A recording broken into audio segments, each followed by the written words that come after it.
I'm Amelia from OurSay.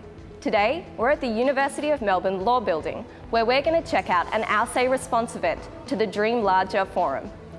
For the past 6 weeks, OurSay and the University of Melbourne Student Union have run an online forum where we asked students to post and vote for questions on their issues about education. Today, we're going to take the most popular questions to a panel of Vice-Chancellor Glyn Davis, Professor of Higher Education Simon Marginson, and Cara Hadgraft from the University of Melbourne Student Union.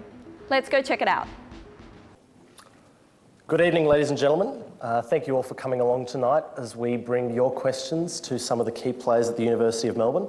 Firstly, let me introduce myself. My name's Christopher Weinberg. I am the Community Manager at OurSay, and I'm also a third-year Bachelor of Commerce student at the University of Melbourne. I promise tonight as the MC I won't be as controversial as some of the presidential debate moderators have been in the last few weeks, but I'm sure we can have a pretty good and engaging discussion this evening. It's very good to see such a good turnout here, so many people passionate about the future of the University of Melbourne and some of the pressing issues that are affecting our experiences as students. And it's certainly a very fascinating time to be a University of Melbourne student as we start debating the role of university education and what we are to expect from our future education.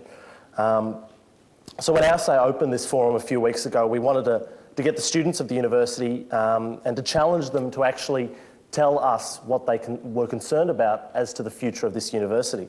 This university that's been around for 150 years is one of the primary education institutions in this country, in this region, and is the home to around 40,000 students and about 6,000 academic staff. We wanted the students to ask their questions on oursay.org because we wanted to see them stand up for the issues that mattered to them. And that's essentially what OurSay is all about. Getting ordinary citizens and bringing them on the same level as key decision makers, such as the esteemed panel that we have this evening.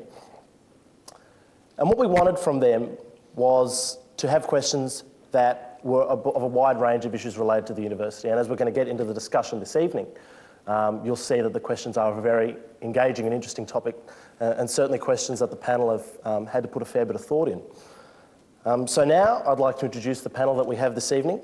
Firstly, on the far left, we have the Vice-Chancellor of the University of Melbourne, Professor Glyn Davis. Professor Davis boasts an extensive range of experiences, both as a leading academic and a key practitioner in the field of public policy in Australia.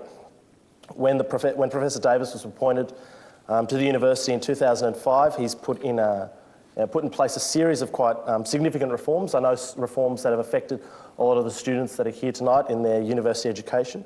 And has certainly reaffirmed the importance and the significance that the university has in a lot of people's lives. Professor Davis, welcome.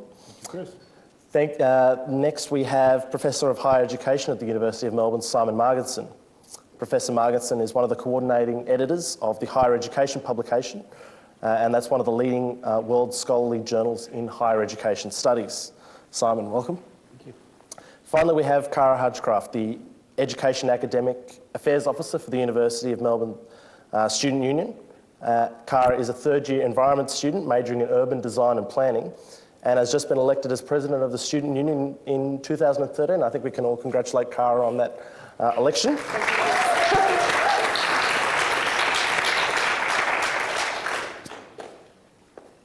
Before we get underway with the winning questions from the website, I just wanted to ask our panel a couple of questions about their experiences at the University of Melbourne and what they think about this education institution that most of us call home for many years of our life. So if we can just go through the panel, what was your first memory of the University of Melbourne, and then what brought you here over the time?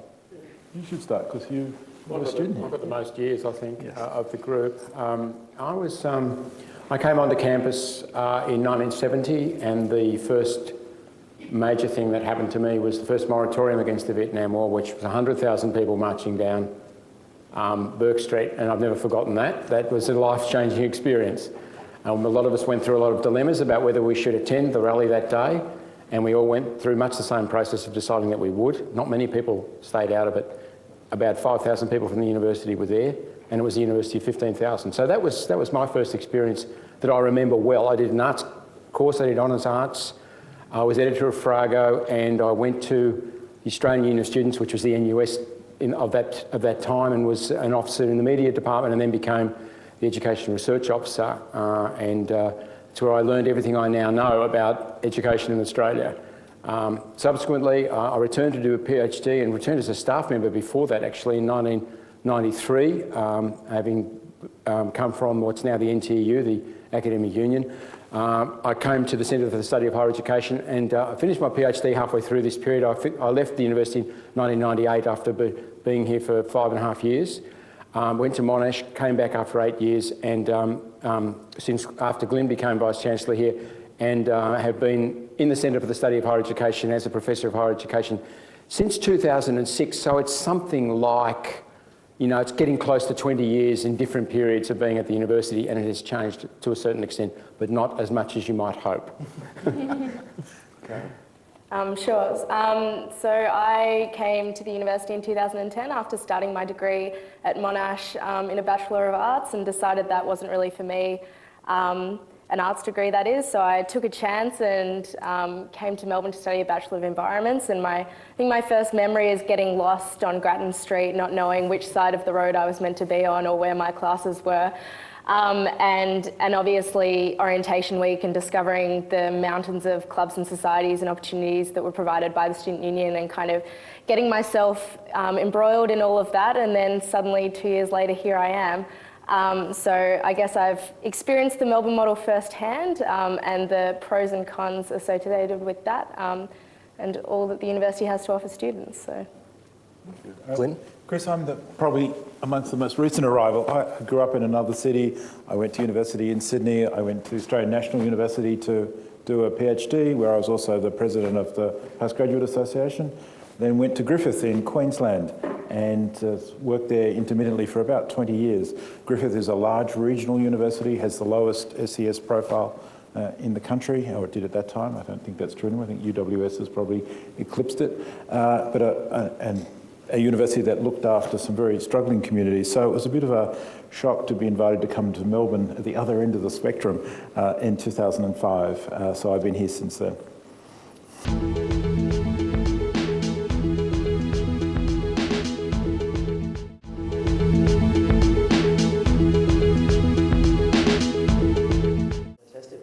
Well, I think it's about time we get stuck into the questions, and there's certainly some very challenging questions for our panel.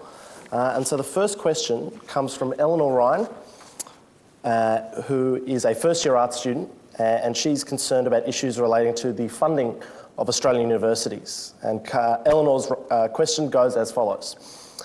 In its submission to the base funding review, the University of Melbourne argued that the cap on student fees should be lifted so that the universities can charge what they like under the guise of students being able to invest more in education. And so the question is as follows. How can the University of Melbourne push such an agenda when it will hugely disadvantage students by requiring them to pay more and reduce overall access to the University of Melbourne? Glyn?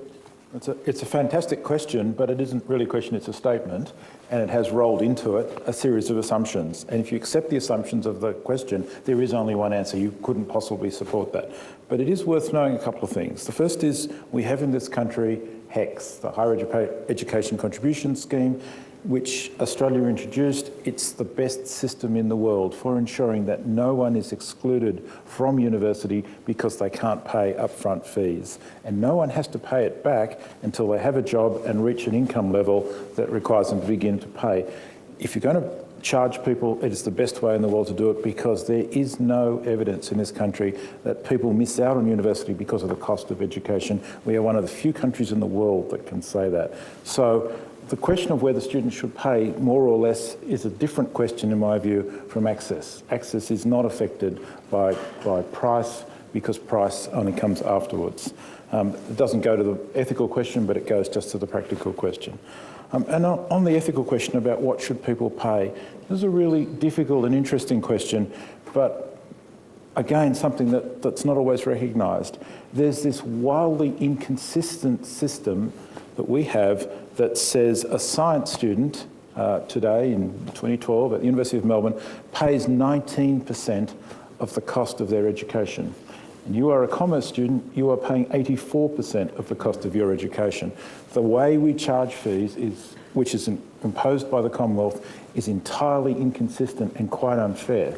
And if we're going to have this conversation, it actually has to be in the context of what are people paying and how do we justify the fact that some disciplines we ask very little of and other disciplines we make pay a great deal. And it seems to me you have to have the fees conversation in that rather more difficult territory of what's reasonable. Eleanor mentioned in her review question, I was delighted she'd actually read the University of Melbourne submission. That's deeply impressive. But she mentioned that the base funding review, which was a really interesting review that came out not that long ago, and it had an answer to this question. It said about 60% of the value of training people in university is a public benefit. It actually helps the community, it provides skilled people, and it should be paid for by the taxpayer. And about 40% is a private benefit that because you'll earn more money and so on by being a graduate. And it said we should charge for degrees on a 60-40 ratio, which we in the university supported. If you did that, that would mean for about half students, costs would actually come down. They'd be paying less than they are now. And for about half students, costs would go up. If we're going to have an argument about equity, we have to have that argument within the student community about who's paying what. It isn't as straightforward as it looks. Simon? Yeah, I understand the politics of the question, and it's worth reflecting on really the history of this. When free education was established in Australia in 1973 by the Whitlam government, when I was in editing Farrago that year, I don't think we realised what a big present we'd been handed, and we were, of course, being very critical of the Whitlam government for being too conservative on all fronts at that time. But nonetheless, that it happened that year. Now, in that year, and I should say that the level of fees before that was fairly low, about $1,000 by today's values, not very much. When free education was established, about 5% of students, students were 5% of the Australian population in their age group. So the cost of free education was supportable in an environment where the government was pushing up taxation and handing out a range of new public benefits, and was supported publicly for a while in doing that. In that environment, it was feasible. The situation we're now in is that we have about the same rate of taxation. In fact, it's slightly lower. I think we're down below 30% now as a tax take as a percentage of GDP, which is very low compared to most OECD countries. It's considerably lower than the UK, and it's much lower than most of continental Europe and Scandinavia especially, which is around 50-60%. The Nordic countries still have free education. So we've now got a situation where we're paying low rates of tax in Australia, and there's not support politically on either side of politics for pushing up taxation, although there should be.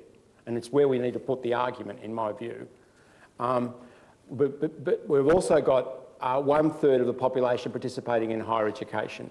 Now, if 1/3 of the population is participating and they're all getting free education and they're doing that from that low tax base, obviously a lot of other government programs are going to have to be slashed heavily to pay for it. And that's the sort of bottom line. That's the situation we're now in. I don't think free education in that fiscal environment is a viable position, even politically, although I understand the principles involved. It's necessary, obviously, in any fee regime, and we are protected by income contingency, as Glyn said, but it's necessary in any fee regime to pay careful attention to access. And the way we sustain access principles, I think, is by working with secondary schools to increase rates of retention and providing maximum possible avenues for people to get into the University of Melbourne at lower ATARs than the kids coming out of the eastern suburbs where I grew up. Seems to me they're the sort of concrete issues. We have to deal with the real environment we're in, but I do think that if we want to sustain an argument for a broad-based public approach to higher education on the grounds that it is a public good and it benefits the whole community that we are educated, then we need to also sustain an argument for higher rates of taxation, a larger role of government, and a bigger range of high-quality public services as the way we operate in Australia. And we're not there at this point of time. Cara, your thoughts? I think it's really problematic when we we talk about this debate and we frame it in the context of HECS and that it's this brilliant system that doesn't disadvantage anyone as far as we can tell. Particularly when now, as we move to more and more students through the Melbourne model and increasingly other universities completing postgraduate studies to be able to actually gain employment, they're racking up HECS debts of $100,000 if you study arts and a full fee place in law here. And so I think the idea that HECS does not become a burden and is not a prohibiting factor is false, whether or not there's any kind of academic evidence to back that up.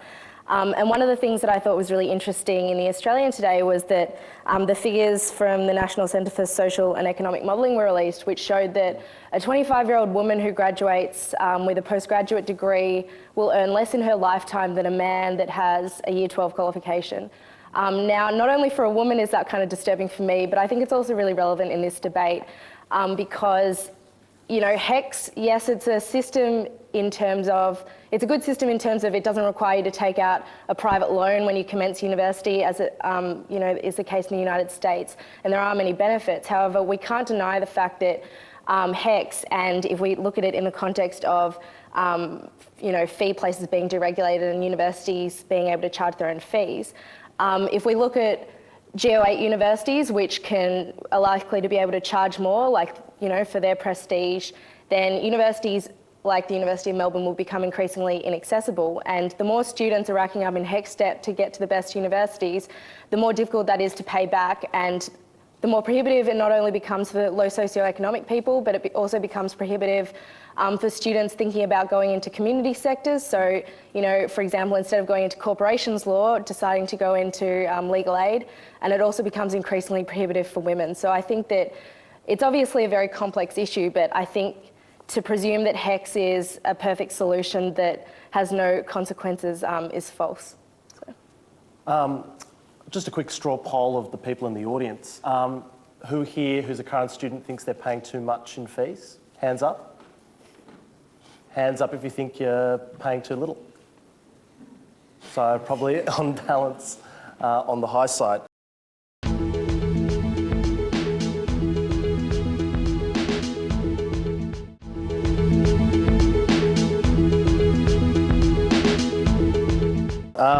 Let's open it up. I know Eleanor, who was the winning questioner on OurSay.org with 170 votes. She's got a lot of passion about the issue. I'm interested in her thoughts on the panelist's response. Okay, so I just